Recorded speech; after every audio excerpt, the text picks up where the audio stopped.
usapan boxing naman po muna pag-usapan natin. Abangan ang pagbabalik ni Marvelous Marvin Sonsona laban kay Carlos Acobo ng Mexico sa Back with a Vengeance ngayong October 15, 9 p.m. Live po yan from the Hoop Dome sa Lapu-Lapu City, Cebu. Dito lang po sa Active on IBC. At umpisa na po ang ating second quarter. Labang Meralco kontra Talking Tex. Tabla po tayo 22-all. And Quirito, what was the main story kung bakit tabla tayo in the first quarter? I thought both teams played good defense. Hindi high scoring. Kita natin, 22 points magkabila. A lot of adjustments still to be made. We'd like to find out the stats of the first quarter kung how both these teams did in terms of turnovers, in terms of assists. Yan maya-maya makikita natin. At ito na yung sinasabi mo rin na kanina, baka magkaroon na rin ng pagkakataong tumapat itong si Aguilar against Asi Taulava na naghihintay sa gitna ng paint anytime Aguilar wants to go in. Ikot ng bola for the Tropa Texters. At magandang fake yung pinakita ni Pamboy Raimundo, nabingwit niya itong si Bitoyo Molon. Pangalawang foul na yan ni Bitoyo Molon.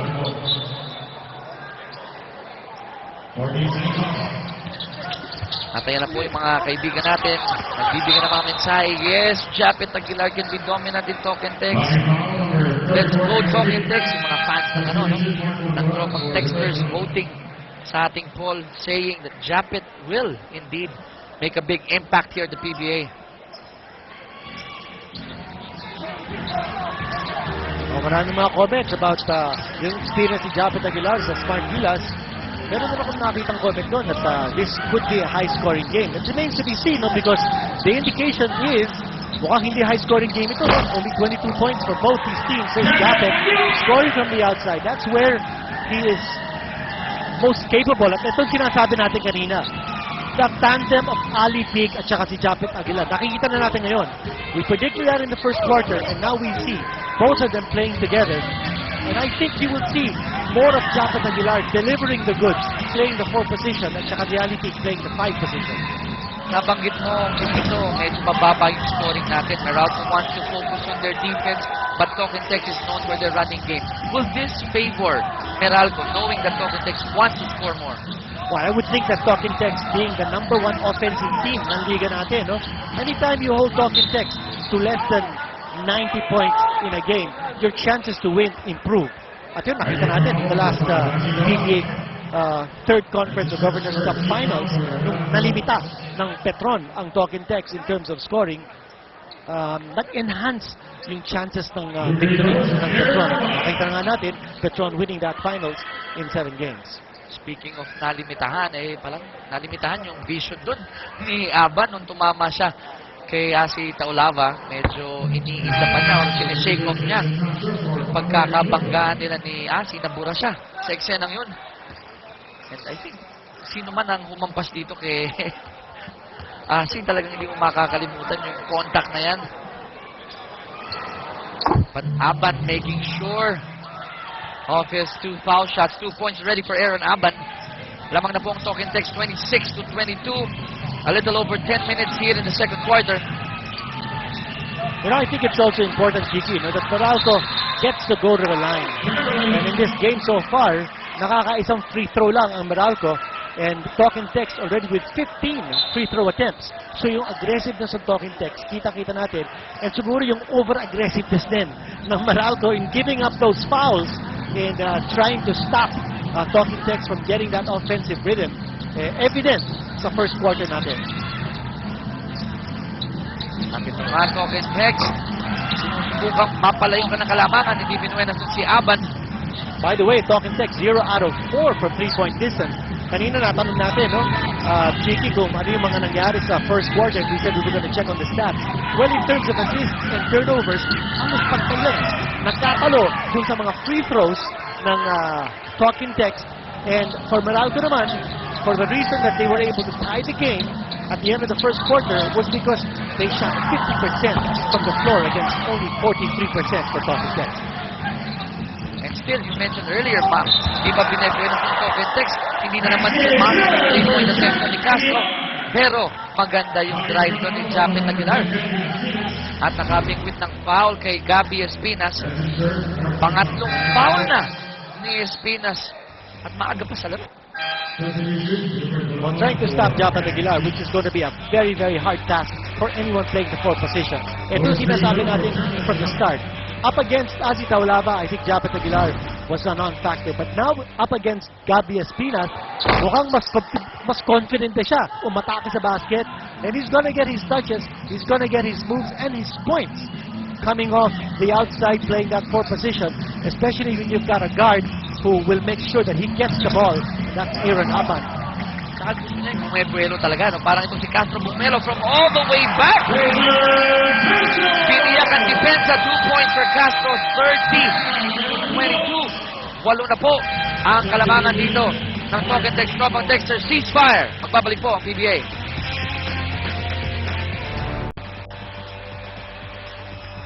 Nagbabalik po yung PBA on active. Marami hong pagbabago sa 37th season at isa sa mga bagong inaabangan dito ay itong si Pamboy Raimundo at meron tayong ilang balita tungkol sa kanya from Jessica Mendoza.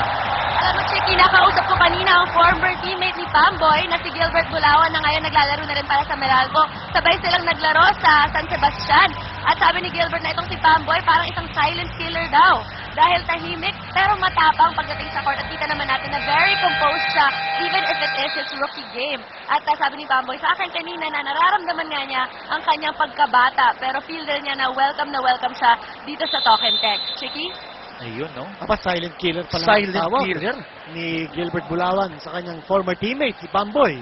Alam mo, natanong ko rin yan kanina kinito. Sabi ko, how blessed do you feel? Sabi niya, sinasabi nung iba, swerte daw yung number 1 pick. Sabi niya, ako, hindi yun ang swerte ako. Kung bakit? Dahil nasa Talking Text ako. Yan ang sagot niya, no? Alam mo, Chicky, Ni isa lang Pamboy. ang napili ng Talking Text. Siya lang ang Last rookie. draft. Siya nga lang. So, that's a very cherished position that he finds himself in. At kung talaga bang deserving ang moniker na silent killer as far as Pamboy Raimundo is concerned, dapat tanungin natin si Ulowan. Ayun. Rain or shine. Maganda yun. Tahimik ba kayong nagbangga? Fast break points kinito. Well, for Talking Tech, alam natin, that is their game. Yung run and gun, their transition game, and that's being fueled by good defense on one end. Castro's down. We hope it's nothing serious. We know it's a little fragile from last conference, but 8-0. Fast break points edge ng Talking Text. And Castro has been moved back to the bench. We recall kung ano nangyari kay Jason Castro in the last conference. We don't want anything like that happening to Jason again or to any player for that matter. Mahirap makarecover. Jason Castro, para po sa inyo, nagkaroon ng ACL injury sa kanyang kanang tuhod. And nung Game 7 ng Governor's Cup, yung kanyang kaliwang ankle naman. No? And siyempre, sa kakalaro mo dito sa PBA, yung recovery, hindi ganun kabilis. And right now, we have Jason Castro, may iniinda sa kabila. At dito naman sa kakupunan ng Meralco, si Mark Cardona naman. So let's see how these two guys will fare kung makababalik pa sila dito sa game. Raimundo, tinamaan din sa kanyang mukha. Hawak-hawak pa niya. The players down on the floor. Looks like a holding foul. I-review ng ating mga referees yung ginawa ni Gilbert Bulawan doon. In that Could action, be, no? could be a flagrant. Sumenyas ng flagrant ang ating referees, but they're reviewing it. Was that a landing spot call? Mukhang landing spot foul yung tatawagan, and that's the reason why they want to review. Let's look at it again. Ito yung tira ni Japet Aguilar. Oh no, that's not the landing spot rule. Iba yun. That was the contact between Harvey Carey at saka si Bulawan. Okay. I correct myself. Looks like a flagrant one because nagkaroon ng takedown doon. Could be a flagrant one. On Harvey Carey. Yeah. So there will be a 3-minute sit-down para kay Harvey Carey. Takedown on Parang binitbit niya pababa. on si Bulawan. Bulawan. Again, welcome to the PBA for our rookies. So missed free throw pero magkakaroon pa ng possession dito ang Meralco after that children 1 call. Bulawan missing the first of his 2 free throw attempts. Pero nakapuntos na rin. Unang puntos dito ni Gilbert Bulawan sa kanyang PBA career. At 7 na lang ang kailangang habulin ng Meralco. Lamang po ang token text 30-23. Less than 8 minutes to go here in the second quarter. Cheeky Gilbert Lau nasa loob ng court. So he's going to be helping out Japet Aguilar underneath the boards. But Aguilar appears to be playing the number 5 position again against Asita Lava. So yung mga enforcer din, ano? Itong si Coach Chod and Gilbert Lau, pinasok na. Para tumulong, malaking assignment itong si Asita Olava being inside. Okay, it looks like there is a switch now in defensive assignment. It's now Gilbert Lau on Asita Olava, which I think is a better matchup. Missed there by Bulawan, sinubukang i-save ni Dillinger. Pero nahuling umaapak sa baseline. Balik po ang bola dito sa Meralco.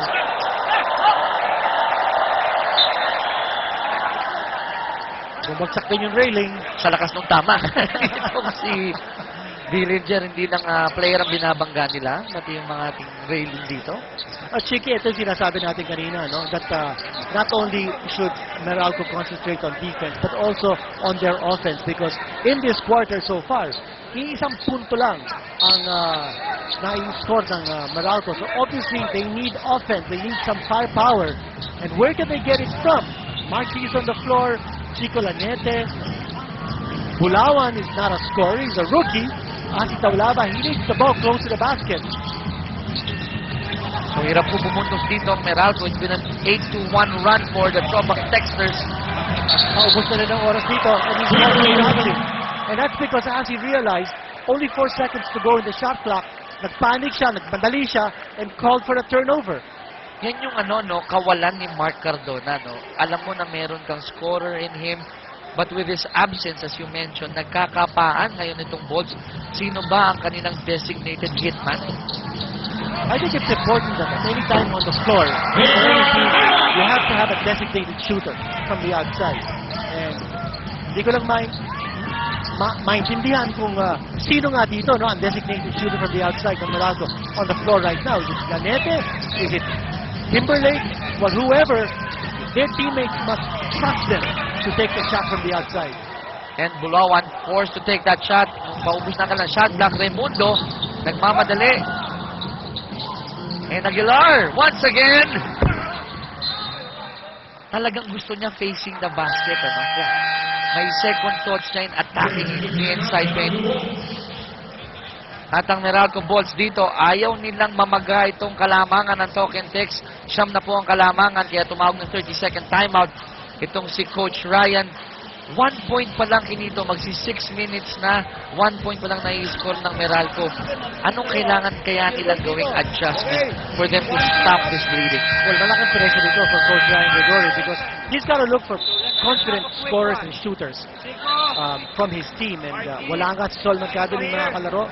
Si Mac Macardona is on the bench. He's got a sprained ankle. So sino pa kaya ang makaka-contribute ng puntos for Meralco in a big way? I think Mark Macapagal should be able to fill that role. Hindi pa nakaka-score dito si Macapagal. Kanina, Mark Borboran played sparingly. Wala din siyang puntos so far. Asita Olava with 6 points. Timberlake already with 2 3-point baskets. And that's the reason kung bakit he's on the floor. He's got to take a lot more shots.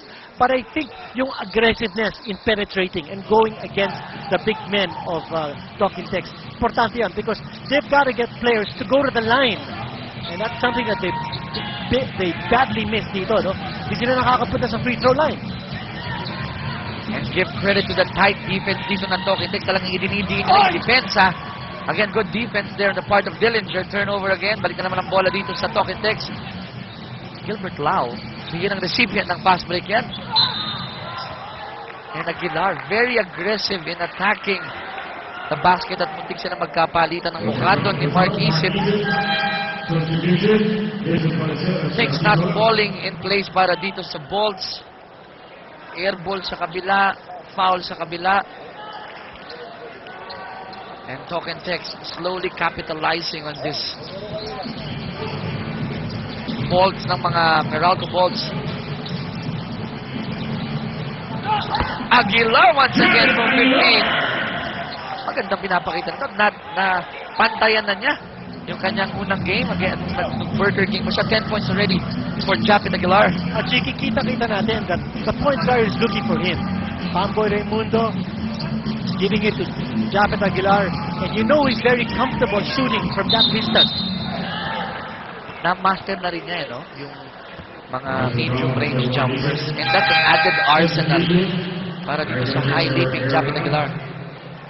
Okay, sa mga kapagpagal, papasok ngayon for Meralco, and that combination with Chico Lanete, familiar siya dyan, no? Because pareho sila nang galing sa power raid. So Coach Ryan opting to go 3 small para sa kanyang kumunan. Timberlake ang kanyang point. But dito ngayon, Aguilar trying to attack the basket again. Dillinger dinidepensa. Timberlake pasa ulit kay Dillinger. 6 to shoot para sa Talking Tex. Mismatch na yun, no? He wanted to capitalize on that mismatch against Timberlake. At yun ang mabigat. Timberlake with a foul. 4 seconds to go. At the shot clock, at sabi ni Ryan Gregorio, maganda na sana ang depensa pinapakita natin. Shot clock almost out on Talking Tex. They had no clear shot at the basket. At nasa penalty situation ng Meralco. Shooting time na naman for Talking Tex. Marami pang oras tayo dito sa first half. 5 minutes to go. At unti-unting lumalayo itong Talking Tex at mahigit 6 na minuto, magpipitong minuto na rather, na 1 point pa lang na nai-score ng Meralco after scoring 22 points in the first quarter. 13-1 run para dito sa Talking Tex. Nakikita mo sa mukha ng mga balls na they are trying to break that 1-point silence nila. And for Coach Rodriguez, he wants to get this game over and done with. Pakatapos ng free throw scored by Dillinger, nag-full court press sila, ha? Idinidiin, no? Idinidiin ng Talking Tex yung kanilang depensa. Dillinger against Makapagal, iniwanan! Good help there from Jason Ballesteros. Yung nga lang, More free throws coming up dito for Talking Tex. sabit doon si Mark Makapagal.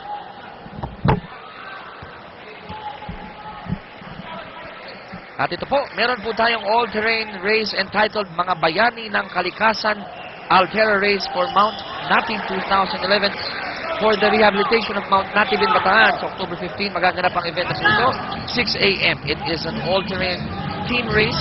2 members po per team. The categories are open male and open female with 20-kilometer biking and 10-kilometer road or trail running.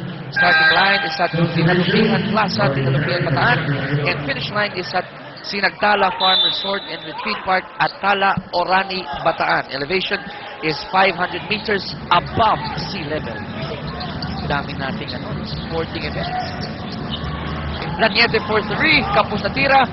Raimundo nagmamadali. Pero mautak na hinintay. But Dillinger, hindi naghintay. 3-point Dalla Dillinger, 38-23. Ang laking kalamangan na po. 15 na po ang kalamangan dito ng Talking Tex. At ayaw ni Coach Ryan ang nakikita niya. Magbabalik po ang PBA on active.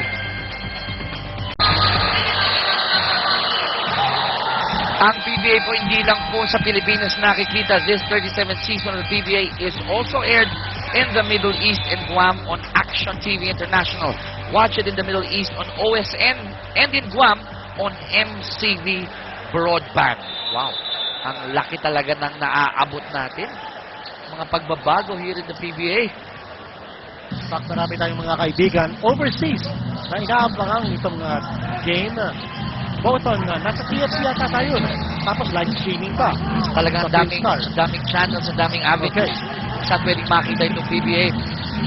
By the way, Chiki, sa ating pag-upisa, dito sa second quarter, it's been a 16-1 clash ignited by Talking Tex.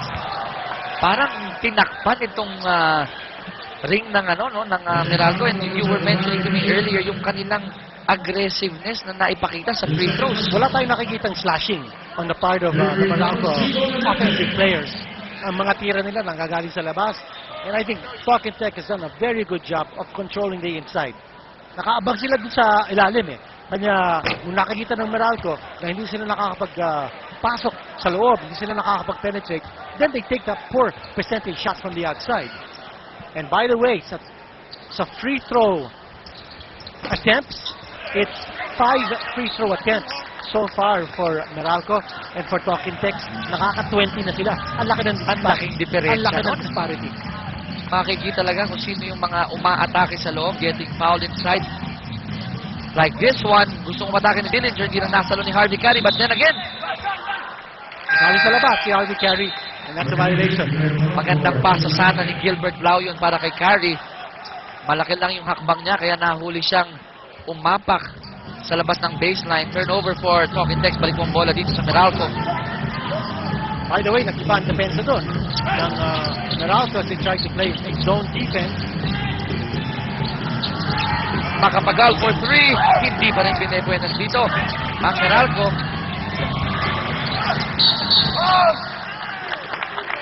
And up to now, 9 minutes na po ang nakalipas.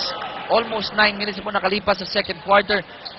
Isa pa lang po, 1 point pa lang ang na-score dito ng Meralco Bulls after scoring 22 big points in the first quarter.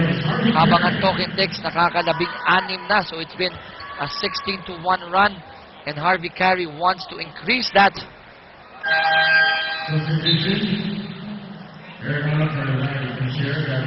Makita niyo po sa screen ang mga hindi makalaro na I'm sure Chris Ross and Sol Mercado aching to play para dito sa Bulls para matulungan ang kanilang mga teammates to stop the bleeding here in the second quarter.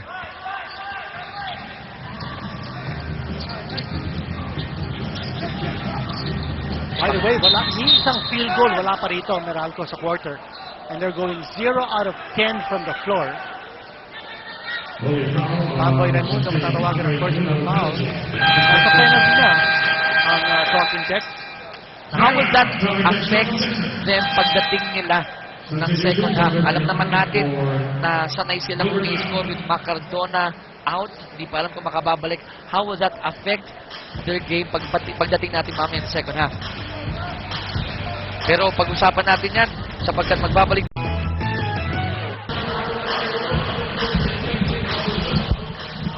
Nagbabalik po ang PBA on active dito sa Iñares Center in Antipolo. Chicky Reyes here together with the Dean Kenito Henson, and syempre kasama namin sa courtside Jessica Mendoza.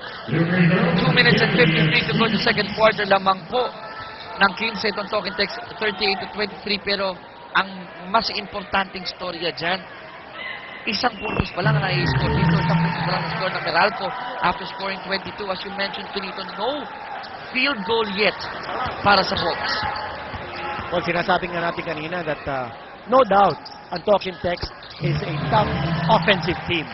Pero sa game na ito, pinapakita din ni Coach Chot Reyes, no, that yung defensive orientation na pinag-uusapan ni Coach Ryan Gregory that he wanted to give to Meralco, yan din pala nasa isip ng Talking Text. And speaking of Coach Ryan, patuloy yung kanyang pagbalas. Binalik na dito si Bitoy Umulon. Kasama nila Mark Makapagal, Timberlake, Ballesteros, and of course Espina. Sumusubok siya ng iba't ibang uri ng kombinasyon just to stop the bleeding para dito sa Meralco Hawks.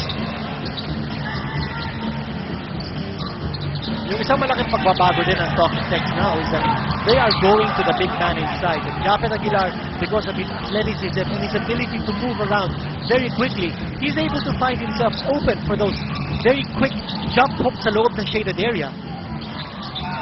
So Japet, patuloy, patuloy pa rin yung kanyang pagpapakilala o pagpapakitang gilas dito sa game na ito. Japet Aguilar scoring inside and outside, helping Talking Text here, but Meralco trying to stop the bleeding, and Ballesteros unsuccessful in that attempt, pero nakakuha siya ng foul and he's going back to the free throw line. Ito, 1:51 to go in this quarter. And all the points of Meralco scored so far have come from the free throw line. Tatakbo lang yun. Ballesteros missing. And to think dito na hindi pa sila ganun ka-aggressive, ano? In attacking, they're not being given a lot of opportunities dito sa free throw line. So the points are coming slowly para dito sa Meralco. At si Jason Castro, binalik ni Coach Chot Reyes. Here's a full court press. by Meralco. Good defensive try there by Makapagal, pero yun nga lang, balik ang bola dito sa Token Text. Wow, field goal for this quarter. Ito yung sinasabi natin kanina, no? 0 out of 11 from the floor for Meralco. There's an offensive foul. Habang sa Token Text naman, 8 out of 13, playing well, sharing the ball. Nabanggit mo kanina, no? Kinakailangan ikutin ng mabuti yung bola, ball distribution ang hinahanap dito ng Token Text, and I guess they're sharing the ball quite well here in the first 2 quarters. Makapagal ang susubok mag-orchestrate ng play para dito sa Bolts. Espinas tries to pass it to Ballesteros na agaw, pero balik kay Omolon. Omolon! First field goal para dito sa Meralco, 42-28. Over a minute to go here in the second quarter. Lamang pa rin po ang Token Text. Let's finally breaking the ice on the field goal front. Pero mga kaibigan, 6 points lang ang nai-score ng Meralco dito sa quarter. Dahil sa 22 na score nila ng first quarter. At ito si Jared Aguilar, pinapakita niya that he doesn't need to play with his back to the basket. He doesn't need to post up. He's got that athleticism and his quick movement, and he'll attack from the outside, getting the foul there from Jason Ballesteros. And he's back to the free throw line. Ang punto si Jared Aguilar, lumalaki na. He's got a total of 15 in the game, 11 coming here in the second period. So nakikita nyo po, Japet Aguilar doing well. Balikan po natin yung ating poll question earlier. Makapagpapakitang gilas kaya itong si Japet? Letter A, oo, magiging isa siya sa mga dominanting big man sa PBA. O letter B, hindi. Hanggang potensyal na lang siya. Sayang. But then again, maganda pinapakita. Boto na po kayo. And Japet with a jam!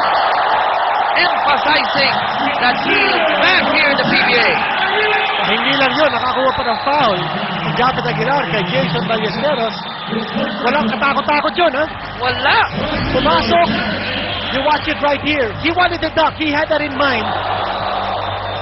Siguro sabi niya kay Jason, former teammate, pasensya ka na, ikaw muna ang ipoposterize ko dito. At sabi ni Japet Aguilar, okay lang Jason, ipakita mong, kaya mong pakita sa akin, magdadag pa rin ako. Maganda ang picture mo bukas sa periodiko. 19 points by Japet Aguilar.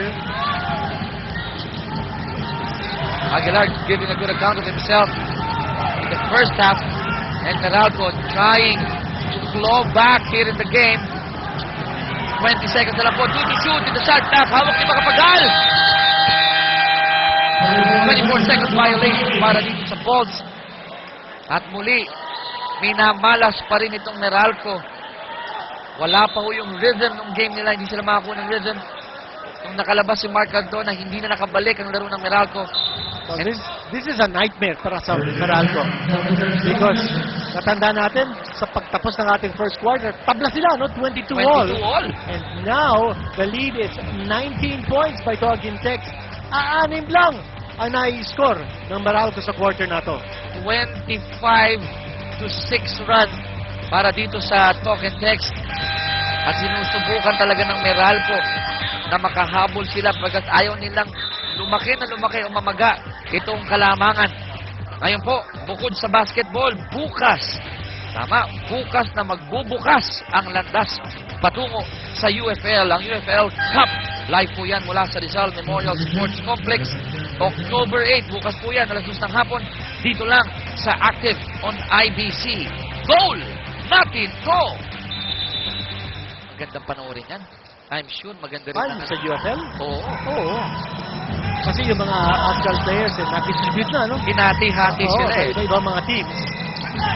Matapos okay, manood ng basketball. Patapos na ang ating first half. There's a last second shot. At dyan po nagtatapos ang ating first half, 47-28. Lamang po ng 17-19. Itong Token Text 25-2 run. 6 points lang po ang na-score ng Meralco after scoring 22. Kinito, ano bang kailangan gawin dito ng Meralco?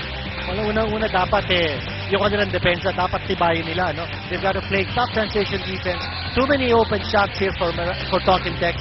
plus keep them away from the free throw line. Tingnan natin kung magagawa ng Meralco mamaya ang second half. But in the meantime, ito'y nagpapakitang gilas para sa game na ito kasama ni Jessica Mendoza. Japet, napaka-husay ng laro mo. Laki ng impact mo para sa talk and text today. May kaba ka bang naramdaman bago nung laro? Actually, oo, kasi lahat naman siguro na rookies na may jitters before the game. Pero once na nasa huddle na kami, start na ng focus, medyo nawawala na. Kaya, So far, anong nakita mong or na-feel mong pagkakaiba ng paglalaro para sa Smart Gilas at paglalaro dito sa PBA? yung play ni Coach Scott, more on may freedom ka, parang wala na masyadong set plays gano'n ng Gilas ng mga set plays. Okay, thank you very much, Japet, at galingan mo sa second half. Good luck. Alright, let's turn it over naman kina Miko Halili at Dominic Oy sa ating active center.